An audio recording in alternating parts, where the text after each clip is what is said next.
ఇంటికి వచ్చి కారు ఎక్కనేవాడు. ఎక్కడికంటే తీసుకెళ్దా చిన్న పని ఉందిరా అని కూర్చుని కట్ చేస్తే ఫోన్ చేయగానే అన్న చెప్పు మనోజ్ అన్న. నేను మంచు మనోజ్ని కాదు మంచు మోహన్ బాబుని మాట్లాడుతున్నా అన్నారు. ఇయర్స్ బ్యాక్ ఒక ఫిల్మ్ నగర్ జూబ్లీ హిల్స్ ఆ ప్రాంతాల్లో ఎలుగుబండి తిరుగుతుందని ఒక టాక్ వచ్చేది. ఆ ఎలుగుబండి తిరుగుతున్నదంతా అది ఆ బ్యాచ్ మేమే. సో అమ్మాయిని ఫ్లర్ట్ చేయడం నిజమే అన్నమాట.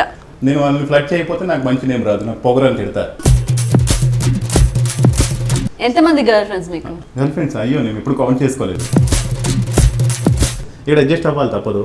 అడ్జస్ట్ అవ్వకపోతే ఇంకెలా ఉంటుందంటే అంతే కన్నడ వాళ్ళు వస్తారు. ఇంకా ఇప్పుడు రన్నింగ్ లో ఉన్న one of your serial heroine తో మీకు చాలా అఫైర్స్ ఉన్నాయని, బోత్ ఆర్ డేటింగ్ అని అంటే నేను అనుకున్నది ఒకటే. యాక్చువల్లీ నేను విన్నాను